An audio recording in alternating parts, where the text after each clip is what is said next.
KRR Air, atmospheric gases and renewable company, saving lives, transforming industries and protecting environment. இப்போ எதிரணியில் யார் இருக்கான்னு யோசிச்சுப்பார். ஒரு துண்டு சீட் இல்லாமல் ஒரு கண்டினியூஸாக ஒரு 2 நிமிஷம் பேச முடியாத ஒருத்தர் தான் நம்ம இருக்கோம், லீடராக வச்சுருக்கோம். பிண அரசியல் பண்ணுற கட்சி அது. ஒரு விபத்து நடந்து ஒரு உயிரிழப்பு ஏற்பட்டால் கூட அது ஒரு பிண அரசியலாக பார்க்குற கட்சி திமுக. அதிமுக பாஜகவுக்கு அடிமை. என்ன அப்படி சொல்லி நம்ம செஞ்சிட்டோம். ஏதோ 2-3 உதாரணம் சொல்ல உதாரணம் வராது. பாஜக கூட்டணிக்கு வராங்க அப்படின்ன உடனே ஒரு வலுவான கூட்டணி அமையப்பெறும் எடப்பாடியார் சொன்னது நடக்குது அப்படின்னு கேட்டால் நடக்குது. அடுத்து பாமக வந்தாங்க, மற்ற கட்சிகள் அமமுகன்னு வந்து சேர்ந்தாங்க. அவர் பாஜக அதை பண்ணிடுவாள் இவரணும், பாஜக இதை பண்ணிடுவாள் அதை பண்ணிடுவாள்னா இங்கே இருப்பது வந்து எடப்பாடியார், எடப்பாடி பழனிசாமி என்னும் நான் அப்படிங்கிற குரல் செஞ்சாஜ் கோடையில் ஒழிக்கும் போது 11வது படிக்கக்கூடிய மாணவனின் புத்தக பையில கஞ்சா போட்டலம் பிடிச்சதை பற்றி இது வரைக்கும் ஒரு விவாதம் நடக்கல. அன்றாட மக்களை பாதிக்கக்கூடிய விஷயங்கள் பற்றி விவாதம் இருக்கான்னு கேட்டால் விவாதம் நடக்கல. 10 லட்சம் கோடியை தாண்டிடுச்சு தமிழக கடன், ஏன் இது வரைக்கும் ஒரு விவாதம் இல்லை?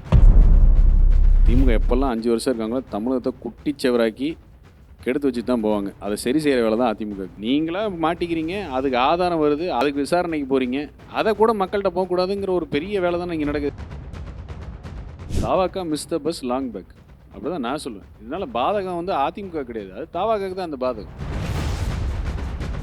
நான் என்ன சொல்கிறேன், இன்னும் 2 வாரம் கழிச்சு அதே ஆதா வருது நடப்போங்க. 230 நாள் எங்களுக்கு தான் கொடுக்குறேன்னு சொன்னாங்க, அவங்க யாருமே நிற்கலன்னு சொல்லிட்டாங்க, அதையும் கூட சொல்லுவார். தாவேகாவை கூட்டணிக்குள்ளே கொண்டு வரணும் அப்படின்ற ஒரு அழுத்தத்தையும் சேர்த்து கொடுக்குறாங்க.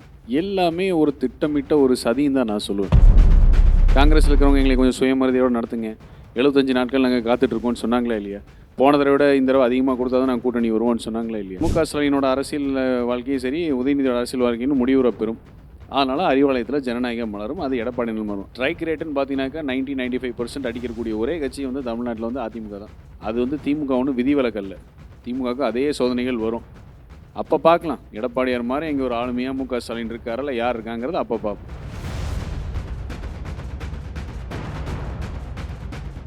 The Debates Pulse. Title sponsor KRR Air Private Limited, a gases and renewable energy company powered by Dr. Srivarma's Wellness and Milky Mist. Pani 65 இது மட்டும்தான் பனியன்னா Milky Mist, only Milky Mist. அறுவை சிகிச்சையில் குணம், இது ஆயுட்கால நிவாரணம். Doctor Sreevarmas. The Debates Pulse நிகழ்ச்சியில் அடுத்ததாக நம்மோடு இணைந்திருப்பவர் அதிமுகவினுடைய செய்தி தொடர்பாளர் திருமிகு கோவை சத்யன் அவர்கள். சார் வணக்கம் சார். வணக்கம். களம் எப்படி சார் இருக்கு அதிமுகவுக்கு? இந்த நிகழ்ச்சியை பார்த்து கொண்டிருக்கின்ற டிபேட் ரசிகர்களுக்கு, மக்கள் அனைவருக்கும் ரொம்ப அட்வான்ஸ் ஈஸ்டர் திருநாள் மற்றும் ரமணால் திருநாள் நல்வாழ்த்துக்கள்னு சொல்லிடலாம். ஏன்னா களம் வந்து செம ஸ்பீடாக போய்கிட்டு இருக்கு. அவங்களுக்கு திருப்பி அந்த நேர காலத்தில் வாழ்த்து சொல்கிறதுக்கு வாய்ப்பு கிடைக்குமான்னு தெரியல. அவ்வளோ அட்வான்ஸாக போயிட்டு இருக்கா சார்? ஆமாம், நம்ம தான் களத்தில் எப்பவுமே முன்னாடி இருக்கோமே. ஓகே, எல்லாத்துலேயும் முன்னிலை மட்டும் இல்லை, அம்மா இருக்கும்போது தானே சொல்லுவாங்க அதிமுக தான் இதுலேயுமே ஃபஸ்ட்டாக வரும் அப்படின்னு. அந்த மாதிரி இந்த தடவையும் 195 தொகுதி முடிச்சிட்டாரு. சுற்றுப்பயணம் மட்டும் இல்லை, பிரச்சாரத்தையும் முடிச்சிட்டாரு எங்கள் பொதுச் செயலாளர். களத்தில் அவ்வளோ ஸ்பீடாக முன்னாடி போய்கிட்டு இருக்கும். அதனால அதன் தொடர்ச்சியாக இந்த அட்வான்ஸ் வாழ்த்துக்களாக சொல்லிக்கிறேன். அட்வான்ஸ் வாழ்த்துக்கள் சொல்கிறீங்க, களத்தில் ஸ்பீடாக போய்கிட்டு இருக்கீங்க. ஆனால் தொகுதி பங்கீடுகள் அப்படின்ற பேச்சுவார்த்தைகள் வரும்போது இன்னும் அதிமுக அதை பற்றி பேசலை அப்படின்ற சில முரண்பாடுகள் இருக்குல்ல சார்? இங்கே அடிப்படை என்னென்னா, அனைத்து இந்திய அண்ணா திராவிட முன்னேற்ற கழகம் எங்கள் எடப்பாடியார் தலைமையில் இணைந்த கூட்டணி யாருமே வந்து ஒரு கண்டிஷனை வச்சுட்டு இணையல. இதெல்லாம் எங்களோட தேவைகள், இதெல்லாம் எங்களோட கண்டிஷன், இதை பூர்த்தி செஞ்சால் தான் நாங்கள் கூட்டணி அப்படின்னு சொல்லி ஒரு நிர்பந்தத்தின் அடிப்படையில் அமையப்பட்டது கிடையாது. ஒரே குறிக்கோள், ஜனநாயகத்தில் மன்னராட்சி. திமுக வந்து தமிழ்நாட்டுக்கு கேடுதருது, அதை வந்து வீட்டுக்கு அனுப்பணும் அப்படிங்கிறது தான். திமுகவில் எல்லாருக்கும் கண்டிஷன் இருக்குது. அதிகமாக சீட் வேணும், ராஜ்யசபா பதவி வேணும், இதை கொடுத்தா தான் எங்களுக்கு வந்து கூட்டணி அப்படின்னு. அதனால் அந்த கண்டிஷனை பூர்த்தி செய்கிற இடத்துல திமுகனால டெய்லி பேச்சுவார்த்தைங்கிறது நடந்துக்கிட்டே இருக்குது. திட்டதெல்லாம் பொது வழியில் மாறி மாறி நடந்துக்கிட்டே இருக்குது. எங்களுக்கு அந்த மாதிரி இல்லை. ஆல்ரெடி இது ஒற்றை நோக்கம், இதுதான் முடிவு. எடப்பாடி என்ன முடிவு எடுத்தாலும் எங்களுக்கு ஓகே. அதனால தான் 3 ரேலியை முடிச்சிட்டோம். பொதுக்கூட்டமே 3 முடிஞ்சு. எங்கள் பொதுச்செயலாளர் 195 தொகுதிக்கு பிரச்சாரத்தையும் முடிச்சார். 3 பொதுக்கூட்டம் கூட்டணி கட்சிகளோடு சேர்ந்து, அதில் ஒரு பாரத பிரதமர் வந்த கூட நீங்கள் பார்த்துருப்பீங்க. 2 கூட்டத்தில் முடிஞ்சு நாங்கள் களத்தில் போயாச்சு. அதனால் இப்போ நீங்கள் சொல்கிற அந்த நம்பர்ஸ் எல்லாம் அப்படிங்கிறது வந்து ஒரு ஃபார்மாலிட்டி மாதிரி தான். யாருமே அதை வந்து ஒரு பெரிய விஷயமா பேச்சு பொருளவோ பொதுவெளியில் இது வரைக்கும் பேசலை. யார் அதை பற்றி ஒரு விமர்சனமும் வைக்கல. ரொம்ப லேட்டா போறாங்க அதிமுகவினர். திமுகல ஒரு பக்கம் தொகுதி பங்கீடுகள் எல்லாம் பேச்சுவார்த்தை நடந்துட்டு இருக்கு. ஆல்மோஸ்ட் முடியிற கட்டத்துல இருக்கு. எப்பயுமே அதிமுக மேல ஏதோ ஒரு விமர்சனத்தை வச்சுட்டே இருக்காங்களே, ஏன் நினைக்கிறீங்க? விமர்சனம் வைக்கிறாங்களா, வைக்கப்படுகிறதா, வைக்கப்படுகிறார்களா, அந்த நிர்பந்தம் இருக்காங்கிற ஒரு கேள்வியும் ஒன்று இருக்குல்ல.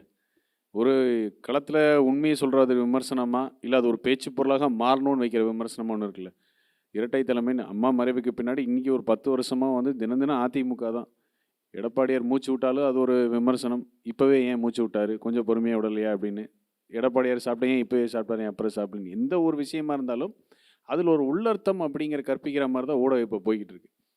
போன வருஷம் கூட்டணி ஏன் வைக்கலன்னு கேட்டே இருந்தாங்க. எடப்பாடியார் சொன்னார், கூட்டணிங்கிறது வந்து ஜனவரி முடிவில் தான் அறிய பொருள், பிப்ரவரி கடைசியில் ஆயிரும், அப்போ தான் பொருத்தமாக இருக்குன்னார். இல்லை அப்புறம் அதிமுக வந்து பலவீனமாக இருக்கிறதா, அதிமுகவை நம்பி யாரும் கூட்டணிக்கு வர தயாராக இல்லையான்னு சொல்லி விமர்சனம் போய்கிட்டே இருந்துச்சு. பாஜக கூட்டணிக்கு வராங்க அப்படின்ன உடனே ஒரு வலுவான கூட்டணி அமையப்பெறும் எடப்பாடியார் சொன்னது நடக்குது அப்படின்னு கேட்டால் நடக்குது. அடுத்து பாமக வந்தாங்க, மற்ற கட்சிகள் அமமுகன்னு வந்து சேர்ந்தாங்க.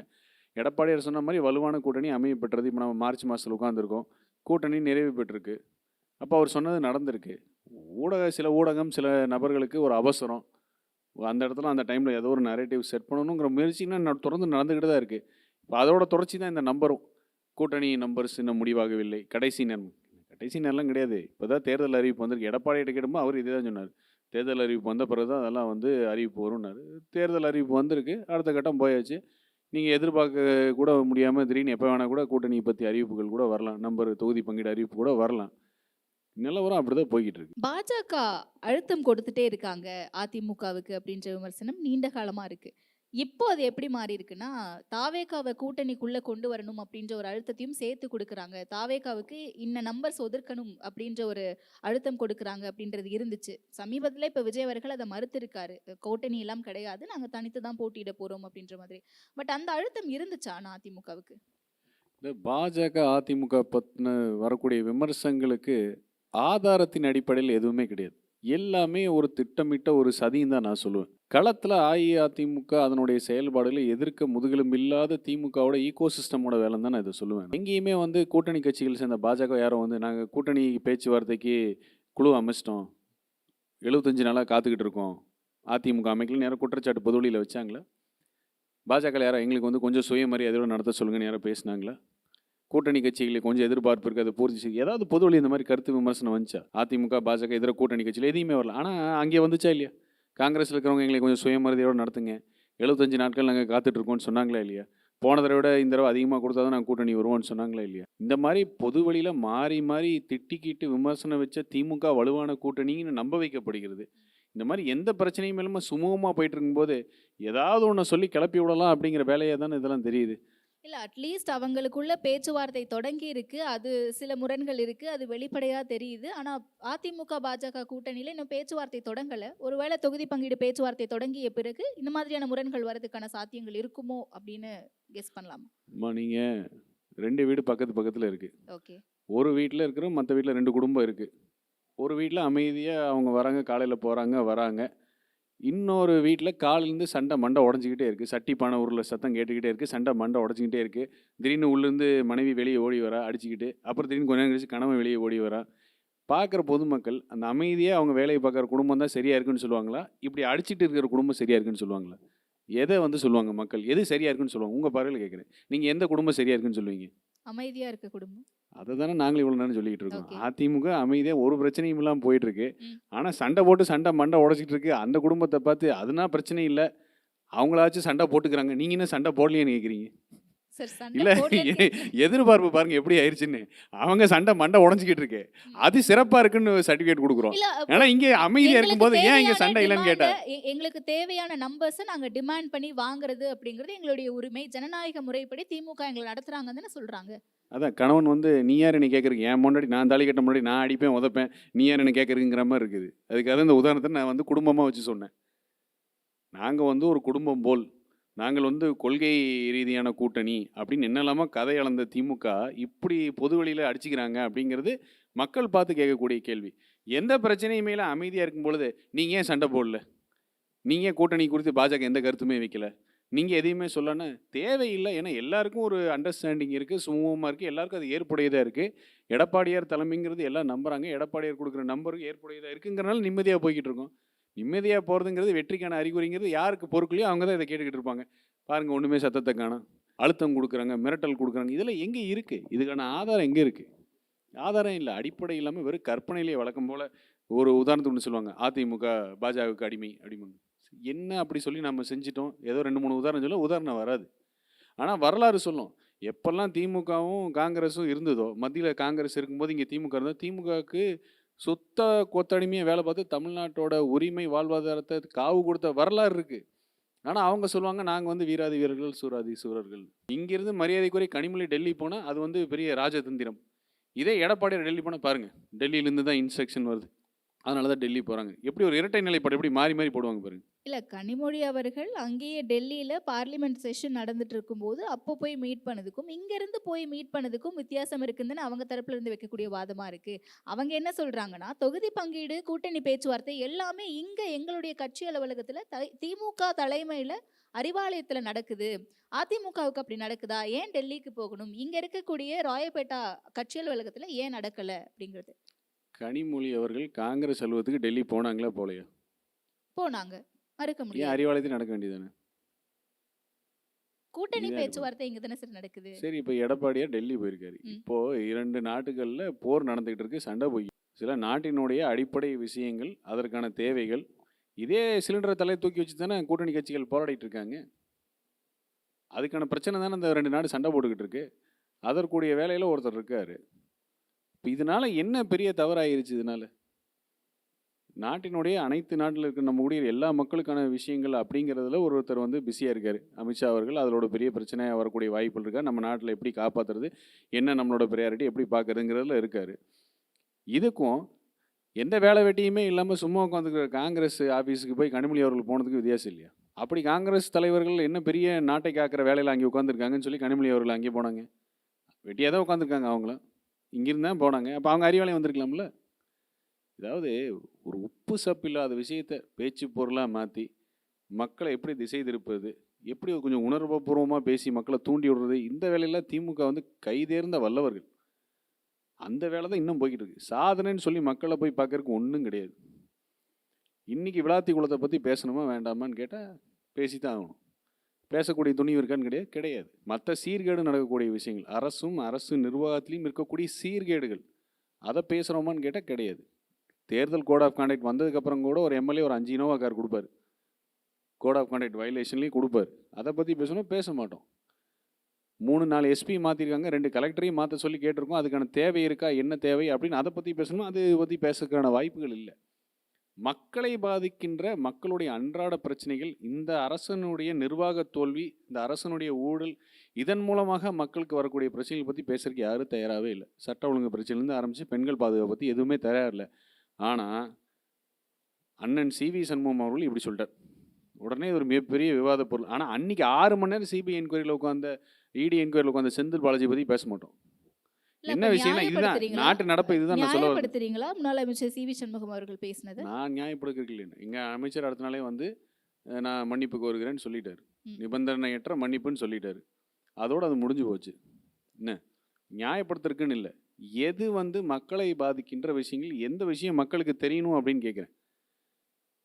ஒரு 6 மணி நேரம் ED என்கொயரியில் ஒரு சிட்டிங் மினிஸ்டர் உட்கார்ந்துருக்கிறார் அப்படின்னா அது மக்களுக்கு தெரியக்கூடிய விஷயமா இல்லையா? எங்கேயோ ஒரு குட்கா விற்கிறது பிடிச்சா கூட உடனே திமுக குட்காவெல்லாம் தூக்கிட்டு வந்து சட்டமன்றத்தில் வச்சு இதுக்கும் எங்கள் முன்னாள் சுகாதாரத்துறை அமைச்சர் விஜயபாஸ்கருக்கும் சம்மந்தம் பேசுனாங்களா இல்லையா? ஏதோ ஒரு குட்கா, இன்றைக்கி எத்தனை குட்கா பிடிக்கிறாங்க? இதுக்கு இப்போ சுகாதாரத்துறை அமைச்சருக்கு சம்மந்தம் நாங்கள் அவ்வளோ மலிவாக பேசிகிட்டு இருக்கோம். அரசியல் நீங்களாக மாட்டிக்கிறீங்க, அதுக்கு ஆதாரம் வருது, ஆதாரத்தின் அடிப்படையில் மாட்டுறீங்க, அதுக்கு விசாரணைக்கு போகிறீங்க.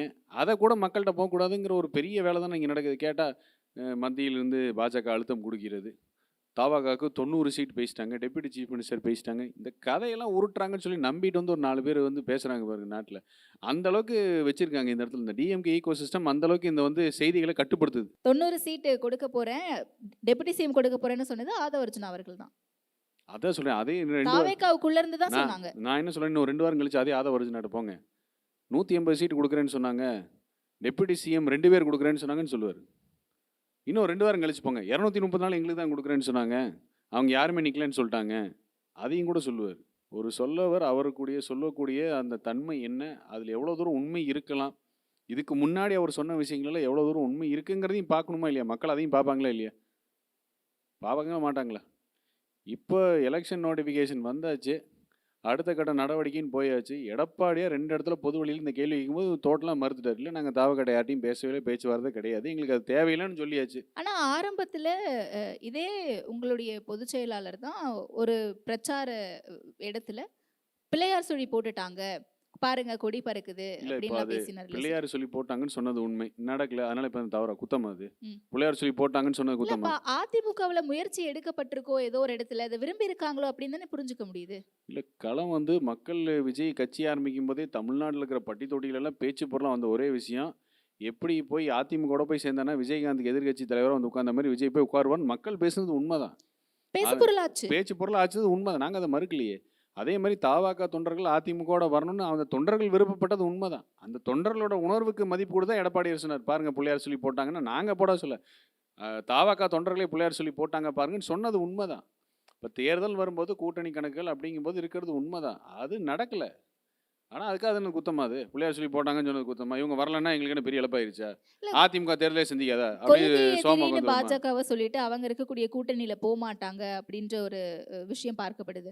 அப்போ ஒருவேளை பாஜகவோட அதிமுக கூட்டணிக்கு போகாம இருந்திருந்தால் இந்த கூட்டணிக்கு அதிமுகவை தலைமையேற்று விஜய் அவர்கள் வந்திருப்பாரோ, தாவேகாவினர் வந்திருப்பாங்களோ? அது அவர் ஹைப்போதட்டிக்கலா இல்லை, பேசுவோம். அது அவர் தான் பதில் சொல்லணும். சிஎம் கேண்டிடேட்னு அவரை டிக்ளேர் பண்ணிட்டாரு. இல்லை நான் சிஎம் கேண்டிடேட் இல்லை, நான் தவறாக சொல்லிட்டேன், எடப்பாடியார் சிஎம் கேண்டிடேட் தலைமையில் நான் வரேங்கிற முடிவு அவர் தான் எடுத்து அவர் தான் சொல்லணும். நீங்கள் ஒரு நாளே மிகப்பெரிய one day is big day in பாலிடிக்ஸ்னு சொல்லுவாங்கள்ல, நீங்கள் சொல்லக்கூடிய சாத்தியக்கூறு நடக்கிறதுக்கான வாய்ப்புகள் இருக்கான்னு கேட்டால் வாய்ப்புகள் இருக்குது, ஆனால் இப்போ இருக்கிற கால சூழல் இருக்கான்னு கேட்டால் கிடையாது. ஏன்னா நான் கூட்டணியை முடிவு பண்ணி 3 ரேலி முடித்து களத்தில் வேலையை பார்க்க ஆரம்பிச்சாச்சு. நான் என்ன சொல்வேன்னா, சொல்கிற மாதிரி ஹீ மிஸ் தி பஸ் அப்படிம்பாங்கல்ல, அவர் வந்து பேருந்தை தவற விட்டார், ஹீ மிஸ் த பஸ்ன்னு சொல்கிறதுக்கு சொல்லுவாங்கன்னா முக்கியமாக வெற்றி பெற போகிற நேரத்தில் சொல்லுவாங்க, நீ அதை ஏறி இருந்தாலும் நீ வந்து சாதிச்சிருப்ப அப்படின்னு. தாவாக்கா miss the bus long back, அப்படி தான் நான் சொல்லுவேன். இதனால் பாதகம் வந்து அதிமுக கிடையாது, அது தாவாக்காக்கு தான் அந்த பாதகம். தேர்தல் ரிசல்ட் முடிச்சு வந்த பிறகு அவங்களுக்கு ஒரு மிகப்பெரிய படிப்பினை கிடைக்கும், அப்படி தான் அவங்க படிப்பினை கற்றுக்கணுங்கிறது அவங்க தலையில் எழுதியிருக்குன்னா அதை அவங்க பண்ணிட்டு போகிறாங்க. இதனால் அதிமுகவுக்கோ ஏதோ ஒரு பாதகமானு கேட்டால் இல்லை. ஏன்னா இந்த இயக்கத்தினோட கொள்கை, இந்த இயக்கத்தை தலைமையேற்று நடத்துபவர்கள் அதை நம்பி தான் இருக்குது இந்த இயக்கம். அதனால தான் 2,06,00,000 தொண்டர்கள் இருக்காங்க, நம்புறது வந்து எடப்பாடியாரை நம்புகிறாங்க. அதனால தான் அவர் அந்த இடத்துல இருக்கார். பொன்மலை செம்மல் புரட்சி தலைவர் புரட்சித்தலைவி அம்மா இடத்துல இப்போ எடப்பாடியார் இருக்கிற காரணம் என்னென்னா, அவர்கள் வழியில் இவர் அந்த மாதிரி சிறப்பாக நடக்கிறனால தான் நம்புகிறாங்க, 2,06,00,000 தொண்டர்கள் நம்புகிறாங்க. அதுக்கு மேலே எங்களுக்கு ஒரு பெரிய நம்பிக்கை தேவையில்லையே. ஆனா எனக்கு சின்ன ஒரு சந்தேகம் சார். ஆரம்பத்துல நீங்க சொன்னீங்க தொடர்ந்து அதிமுக மேல ஏதோ ஒரு விமர்சனத்தை வச்சுட்டே இருக்காங்க அப்படின்ட்டு. அதிமுக பிளவுபட்டுருச்சா அப்படின்ற ஒரு விஷயமும் தொடர்ந்து விமர்சனமா வந்துட்டே இருந்துச்சு. நம்ம பார்த்துருப்போம், நிறைய நம்மளே கூட நேர்காணலில் பேசியிருக்கோம். ஆனா விஜய் அவர்கள் கூட்டணிக்கு கூட்டிட்டு வர்றது மூலமா விஜய் அவர்களுக்கு 45 சீட்டு கொடுக்கணும் அப்படின்னு பாஜக டிமாண்ட் பண்ணுது. ஒருவேளை அப்படி நம்ம பாஜகவுக்கு 30 சீட்டோ இல்லை தாவேகாவுக்கு 45 சீட்டோ இல்லை இதர கூட்டணி கட்சிகளுக்கெல்லாம் ஒரு 20 சீட் அப்படின்னு ஒதுக்கணும்னா நம்ம நிற்கக்கூடிய தொகுதிகள் அப்படிங்கிறது குறைஞ்சிருமோ? அப்போ பாஜக அதிமுகவை கபலீகரம் செய்திருமோ? அதற்கான ஸ்பேஸை கொடுக்கக்கூடாது அப்படின்ட்டு இவ்வளோ கால்குலேஷன்ஸ் எல்லாம் போட்டு பேசுகிறாங்களே சார். இல்லை, அந்த கால்குலேஷன் இப்போ மரியாதைக்குரிய ராதாகிருஷ்ணன் அவர்கள் சீனியர் ஜேர்னலிஸ்ட் அவர் கொஞ்சம் பேசினதை நான் கேட்டேன். ஃபார் எக்ஸாம்பிள் நீங்கள் சொல்கிற நம்பர்ஸ்னே ஒன்று வச்சுக்கோம், ஒரு எக்ஸ் நம்பர்ஸ் இன்னொரு எக்ஸ் நம்பர்ஸ். ஸோ 234 ஒரு 90 சீட்டு போயிடுச்சு. இதானே நீங்கள் சொல்கிற கேள்வி, அதானே கேட்டிங்க? 234 90 சீட்டு போயிடுச்சுன்னா பாக்கி ஒரு 144 சீட்டு தான் இருக்கும், அதில் வந்து அதிமுக 117 ஜெயிக்கிற கஷ்டம், இதானே ஒரு தியரி. இந்த தியரி ஆமாம், வரலாறு சொல்லும். 142 சீட்டில் நின்று அதிமுக ஓன் மெஜாரிட்டியில் ஆட்சி அமைச்ச வரலாறு இருக்குது. தமிழ்நாடை பொறுத்த வரைக்கும் அனைத்து இந்திய அண்ணா திராவிட முன்னேற்ற கழகத்தோட பலம் அதான். ஸ்ட்ரைக் ரேட்டுன்னு பார்த்தீங்கன்னாக்கா 90-95% அடிக்கக்கூடிய ஒரே கட்சி வந்து தமிழ்நாட்டில் வந்து அதிமுக தான். இன்றைக்கும் கூட எடப்பாடியார் சொல்வது அனைத்து இந்திய அண்ணா திராவிட முன்னேற்ற கழகம் தனி பெரும்பான்மை பெற்று ஆட்சி கட்டிலில் அமரும், ஆட்சி அமைக்கும் தான் சொல்கிறார். என்ன கான்ஃபிடன்ஸ் தான் மேட்ரு, அது கிடையாது. 140 சீட்டா 150 சீட்டாக கிடையாது. 140 சீட்டாக இருந்தாலும் 150 சீட்டாக இருந்தாலும் ஸ்ட்ரைக் ரேட்டு எங்களுக்கு கன்ஃபார்ம். நாங்கள் ஸ்ட்ரைக் ரேட்டு 117 மேலே தாண்டி கன்ஃபார்மாக போவோங்கிறது இல்ல, but தெரியும். நீங்க சொன்ன வரலாறு எனக்கு எப்பன்னு சரியா நினைவுக்கு இல்ல. ஆனா ஒருவேளை அந்த வரலாறு நடந்திருக்கு அப்படின்னா, அந்த நேரத்துல இருந்த ஆளுமைகளும், இப்ப இருக்கக்கூடிய இபிஎஸ் அவர்களுடைய ஆளுமையும் எல்லாரும் கம்பேர் பண்றாங்கல்ல. அவங்க மிகப்பெரிய ஆளுமைகள். எம்ஜிஆர் அவர்களா இருக்கட்டும், ஜெயலலிதா அவர்களா இருக்கட்டும். இவருக்கு அதுக்கான கெப்பாசிட்டி இருக்கா அப்படின்னு இவர குறைச்சு மதிப்பிடுறாங்களோன்னு என்னைக்காவது யோசிச்சிருக்கீங்களா? குறைச்சி மதிப்பிடல, வேணும்னே திட்டமிட்டு மட்டம் தட்டுற வேலை தான் நடந்துச்சு. ஆனால் அவர் எல்லாருடைய பதிலும் வந்து தன்னோட செயல் மூலமாக தான் சொல்லியிருக்காரு ஒழிய வீரம் பேசுகிறேன் எங்கேயுமே ஸ்டேட்மெண்ட் பொது வழியில் வந்து நான் யார் தெரியுமா, நான் எப்படி தெரியுமா, வீரம் என்றைக்குமே எடப்பாடியார் பேசுனதே கிடையாது. அமைதியாக இருந்திருக்காரு. எல்லாமே அவரோட செயல் மூலமாக தான் பதில் கொடுத்துருக்காரு. நீங்கள் சொல்கிற மாதிரி அது போன்ற ஆளுமை இவர்கள்னா எங்கள் எடப்பாடியார் சொல்லியிருக்காரு. நான் வந்து பொன்மலை செம்மலோரோ புரட்சித்தலைவி அம்மா போலோ கிடையாது, நான் ஒரு சாதாரண விவசாயி தான் சொல்கிறேன். எப்போவுமே ஸ்டேஸ் கிரவுண்டட் தான். ஆனால் அதே கால சூழ்நிலை நீங்கள் சொல்கிற அதே குறிப்பிட்ட கால சூழ்நிலை எதிரணியில் யார் இருந்தாங்க நீங்கள் யோசிச்சு பாருங்கள். இப்போ எதிரணியில் யார் இருக்கான்னு யோசிச்சு பாருங்கள். ஒரு துண்டு சீட் இல்லாமல் ஒரு கண்டினியூஸாக ஒரு 2 நிமிஷம் பேச முடியாத ஒருத்தர் தான் நம்ம இருக்கோம், லீடராக வச்சுருக்கோம். அப்போ எதிரணியில் யார் இருந்தாங்க? களமாடும்போது எதிரணியில் யார் இருந்தாங்க? இப்போ எடப்பாடியாருக்கு எதிரணியாக களமாடுறதுக்கு யார் இருக்கான்னு பாருங்கள். எடப்பாடியார் 2 தடவை சவால் விட்டாச்சு இது வரைக்கும். ஒரே மேடையை போட்டு வா பேசுவோம், நீங்கள் வாங்க நானும் வரேன், துண்டு சீட்லாம் வாங்க பேசுவோம், என் ஆட்சி 4.5 ஆண்டு ஆட்சியில் என்ன குறைன்னு சொல்லுங்கள், இல்லை உங்கள் ஆட்சியில் என்னன்னு சொல்லுங்கள், வாங்க பேசுவோம்னு சொல்லி வெளிப்படையாக சவால் விட்டாரா இல்லையா? ஏற்றுக்க முடிஞ்சா? அந்த ஏற்றுக்கிற துணிவு இருந்துச்சா? இதுதான் வித்தியாசம். இவர் என்றைக்குமே வந்து விளம்பரத்தை நோக்கி போனதே கிடையாது, விளம்பரத்தை தேடினதே கிடையாது, வீரம் பேசினதே கிடையாது. பொது வழியில் எல்லாத்தையுமே தன்னுடைய செயல் மூலமாக தான் பதில் சொல்லியிருக்காரு. நீங்கள் சொன்ன மாதிரி இயக்கம் 4 போச்சு 5 போச்சுன்னு திமுக எங்களை பார்த்து விமர்சனம் வைக்காத நாளே கிடையாது. 2024 பிரச்சாரத்துக்கு போகும்போது கூட உதயநிதி வச்ச பிரச்சாரத்தில் என்ன வச்சார்? அதிமுக ஐபிஎல் டீம் மாதிரி பிரிஞ்சிருக்குன்னாரு. தேர்தல் ஆணையத்திலையும் சரி, நீதிமன்றத்திலையும் சரி, அதிமுக எங்களோட தான், எந்த கேஸும் கிடையாது, எந்த பெட்டிஷனும் கிடையாது, எதுவுமே கிடையாது. ஆனால் அப்படி இருந்தும் கூட அமைதியாக இருந்து கட்சியில் உள்ளடி பார்த்து வேலை பார்த்து துரோகிகளாக இருந்து திமுகவோட அன்கோ போட்டவங்கள சத்தம் போடாமல் திமுகவில் போய் அடைக்கலம் தேட வச்சது தான் இவரோட சாதனை. யார் துரோகிகள்ங்கிறது அவங்க செயல் மூலமாக அவங்க மூலமே மக்களுக்கு வெளிச்சம் போட்டு காமிச்சிட்டாரு. இன்றைக்கி அன்றைக்கி சொல்லும்போது இல்லைன்னு சொன்னாங்க. ஆனால் இன்றைக்கி மக்களுக்கே தெளிவாக தெரிஞ்சிருச்சா இல்லையா? ஆமாம், அவர் சொன்னார், நாங்கள் நம்பல. ஆனால் இன்றைக்கி பாரு, உண்மையிலே இவங்களோட எப்படி இவர் இருந்தார் அப்படின்னு மக்கள் பேசுகிறாங்க. இன்றைக்கி அன்றைக்கி பேசுவோம் நாங்கள் நம்பலை, ஆனால் பாரு இவங்களோட வச்சு காப்பாற்றி வந்திருக்காருன்னா அப்போ எவ்வளோ பெரிய மனுஷன், அப்போ இவருக்கு எவ்வளோ பொறுமை இருக்கணும் அப்படின்னு. பிளவுபட்டிருக்கிறதுன்னு சொன்னதெல்லாம் வந்து அது பழைய கதை, முடிஞ்சு போச்சு. இப்போ புது கதை என்னன்னா, மகாராஷ்டிராவில் என்ன நடந்துச்சு பார்த்தீங்களா, பீகாரில் என்ன நடந்துச்சுன்னு பார்த்தீங்களா, அதிமுகவை கபலீகரம் செய்ய போகிறாங்க அப்படிங்கிறதான் இப்போ இருக்க டாக் ஆஃப் தி டவுன். அந்த எட்டப்பன் கிடைப்பானான்னு அலைஞ்சது திமுக. நீங்கள் எதுக்கு அவ்வளோ தூரம் போகிறீங்க? நீங்கள் ஏக்நாத் சிண்டே அரேஞ்சுக்கெலாம் பேசுகிறீங்க. எட்டப்பன் யாராச்சும் ஒருத்தர் கிடைப்பாரா அதிமுகலன்னு சொல்லி தேடி அலைஞ்சது திமுக தான். அந்த எட்டப்பன்கள் தான் இன்னைக்கு போய் சேர்ந்துருக்குறாங்க. அந்த எட்டப்பனோட லிஸ்ட்டே பெரிய லிஸ்ட்டு. கட்சி அலுவலகத்தை வேகமாக வந்து ரவுடியை வச்சு அடித்து உடைக்கிறது, உடனே ஆர்டிஓ வந்து கட்சியை சீல் வைக்கிறது, இதெல்லாம் ஆளுங்கட்சின்னா திமுகவோட ஆதரவு இல்லாமலாம் நடக்கலை. அத்தனையும் முறியடித்து சவாலையும் முறியடிச்சுட்டு வந்து இந்த இயக்கத்தை நிறுத்தியிருக்காரு. இதுக்காக தான் அம்மா வந்து சட்டமன்றத்தில் சொன்னது இன்றைக்கி நிதர்சனமான ஒரு விஷயம். எனக்கு பின்னாலும் இந்த இயக்கம் இன்னும் 100 ஆண்டு காலம் மக்கள் பணியில் இருக்கும்னு சொன்னால் இதுதான். இன்னொரு ஆங்கில ஊடகத்தில் அம்மாகிட்ட கேட்டாங்க, நீங்கள் உங்களுக்கு அடுத்தபடியாக ஒருத்தரை வந்து கை காமிக்கலான்னு. அம்மா என்ன சொன்னாங்க, நான் எப்படி இந்த இயக்கத்தில் இருக்கக்கூடிய சீனியர்ஸு தொண்டர்களோட நம்பிக்கையை பெற்று இங்கே வந்திருக்கேனோ, மக்களோட நம்பிக்கையை பெற்று இந்த இடத்துக்கு வந்திருக்கேனோ, நாளைக்கு அந்த மாதிரி ஒரு தலைவர் வரும் நம்ம ஆங்கில ஊடகத்தில் பேட்டி உங்களுக்கு தெரியும்னு நினைக்கிறேன். அதுதான் இன்றைக்கி நடந்திருக்கு. தொண்டர்களோட நம்பிக்கை, கட்சியோட நிர்வாகிகள் சீனியர்ஸோட நம்பிக்கை, மக்களோட நம்பிக்கையை பெற்று இந்த இடத்துல இருக்கார். அதுதான். அதனால் எட்டப்பன்கள் வந்து திமுக எதிர்பார்த்தது உண்மை. ஏக்நாத் சிண்டே வரைக்கும் நம்ம வேண்டாம், இங்க இருக்கிற எட்டப்பன் கதையை பேசுவோம். திமுக எட்டப்பன்களை வச்சு முடிக்கலாம்னு நினைச்சாங்க. தன்னுடைய கூட்டணி கட்சிகளுக்கு என்னென்னலாம் பண்ணிருக்காங்க பிற மாநிலங்கள்ல அப்படின்றத ஒரு எடுத்துக்காட்டா முன் வச்சு ஒரு விமர்சனம் இருக்கே சார். நான் கேட்டேன், நீங்க திமுகவை ப்ளேம் பண்றீங்களே சார். கடைசி வரைக்கும் நான் கேட்ட கேள்விக்கான பதில் எனக்கு கிடைச்ச அந்த மாதிரி ஒரு வாய்ப்பு ஸ்கோப் இல்லையே. இப்போ ஒன்றும் இல்லை, மதிமுகங்கிற கட்சி எதனால ஆரம்பிக்கப்பட்டது? திமுகக்கு எதிர்நிலையில் ஆரம்பிச்ச கட்சி. இன்னைக்கு அதே கட்சி அவங்களோட போய் கூட்டணியில் இல்லையா? அதே மதிமுக இன்னும் ஆல்மோஸ்ட் காணாமல் போகிற நிலைமைக்கு வந்துச்சு. 4 இடத்துல 3 உதவி சூழல் நிற்கிது, ஒன்று தான் சுயமாக நிற்கிறாங்க அப்படின்னா அப்போ திமுக வீழ்த்த முடிஞ்சா? அதெல்லாம் வாய்ப்புகள் கிடையாது. ஒரு இயக்கம் கொள்கையின் அடிப்படையில் வந்த இயக்கம், அதுவும் குறிப்பாக அனைத்து இந்திய அண்ணா திராவிட முன்னேற்ற கழகம் அப்படிங்கிறது இன்னொருத்தர் விழுங்கி விடுவார்கள். அவர் பாஜக அதை பண்ணிடுவாள், இவரோட பாஜக இதை பண்ணிடுவாள் அதை பண்ணிடுவாள்னா இங்கே இருப்பது வந்து எடப்பாடி பழனிசாமி என்னும் நான் அப்படிங்கிற குரல் செஞ்சாஜ் கோடையில் ஒழிக்கும் போது அதே அந்த தலைமையில் இருப்பது அவர். அந்த மாதிரிலாம் ஒன்று நடக்கக்கூடிய வாய்ப்பு இருக்குது. திமுக நடக்கக்கூடிய வாய்ப்பு இருக்குன்னு கேட்டால் கண்டிப்பாக இருக்குது. திமுகவில் என்னைக்கு வந்து அண்ணா தங்கை மகன் மருமகன்கிற பஞ்சாயத்து வீதிக்கு வருதோ அன்றைக்கி தெரியும் உங்களுக்கு யார் சிறந்த ஆளுமையில் யார் கட்சி காப்பாற்றக்கூடிய இடத்துல இருக்காங்க அப்படின்னு.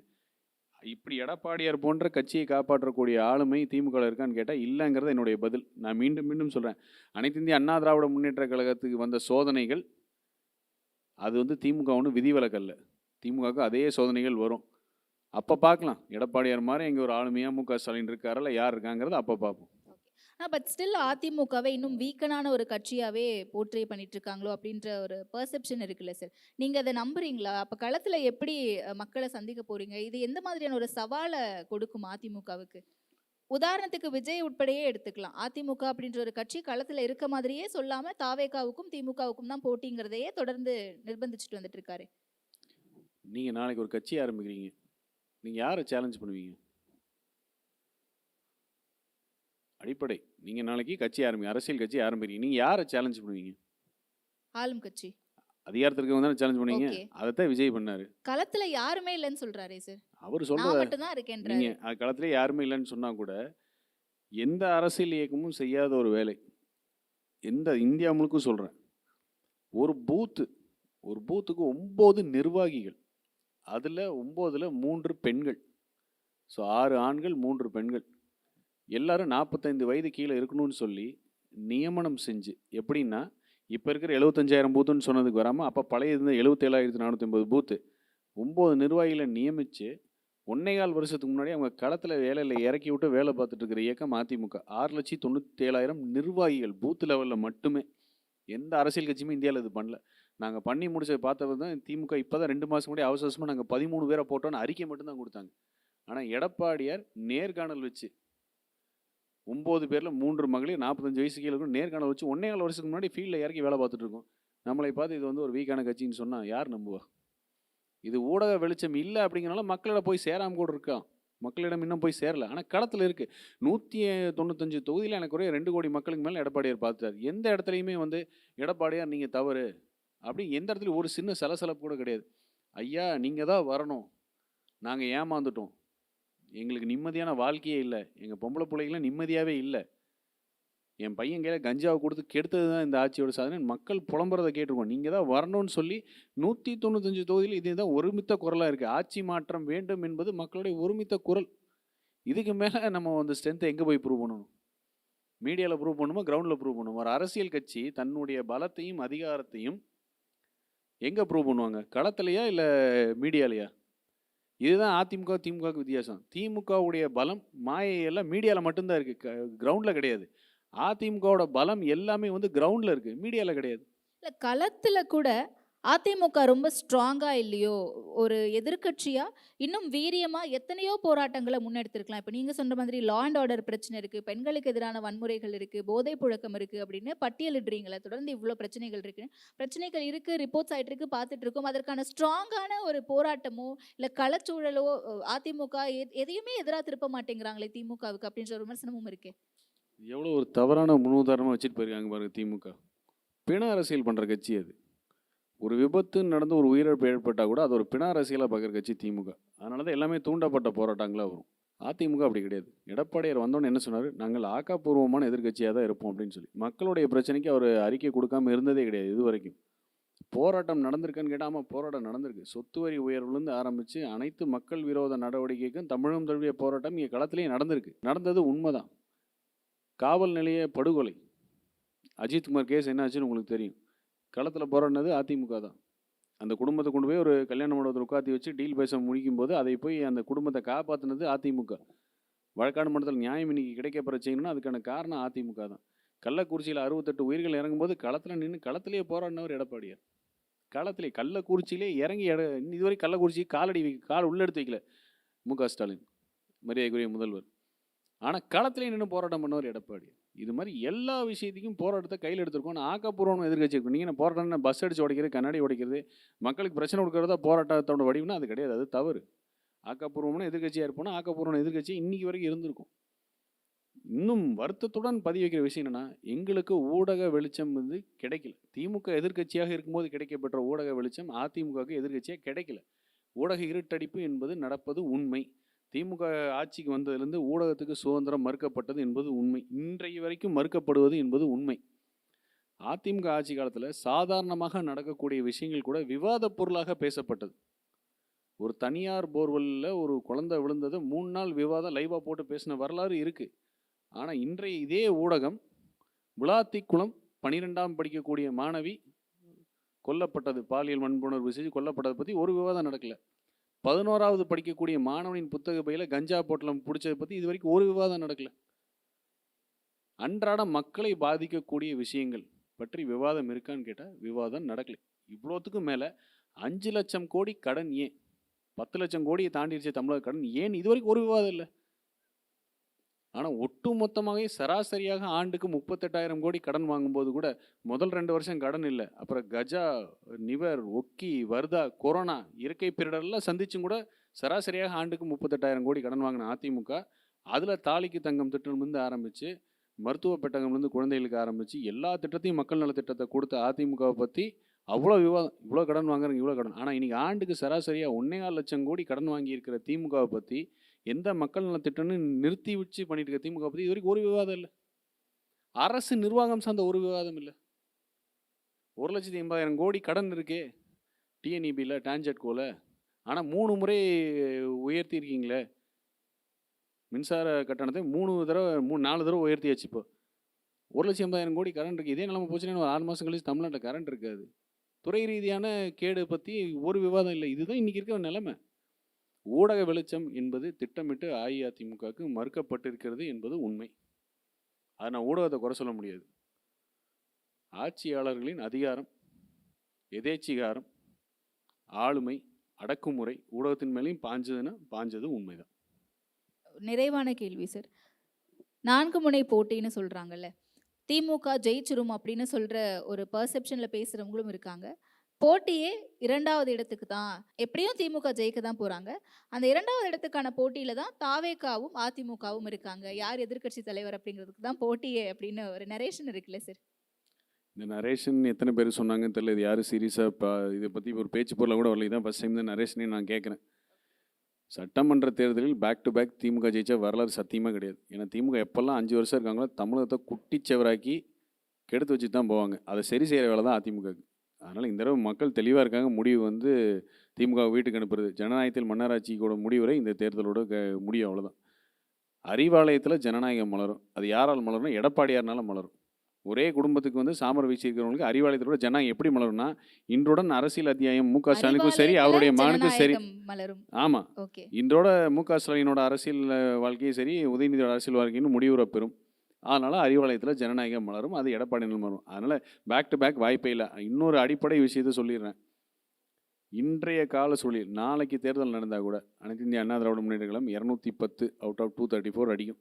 சாதாரணமாக இல்லை. நாடாளுமன்ற தேர்தல் அதற்கு பெறப்பட்ட வாக்குகள் என்னதான் திமுக ஸ்வீப் எடுத்துகிட்டு போனால் கூட 140 எடுத்துகிட்டு போனால் கூட, ஆனால் நாடாளுமன்ற தேர்தலில் 184 தொகுதிகளில் முன்னிலைங்கிற வாய்ப்பு கூட்டணியாக இருந்திருந்தால், இப்போ இருக்கக்கூடிய கூட்டணி அப்போயே நாடாளுமன்ற தேர்தல் இருந்தால் 184 தொகுதியில் முன்னிலையில் இருந்திருப்போம். ஈஸியாக நாங்கள் வந்து ஒரு 20-25 எம்பிஸ் அடிச்சிருப்போம்.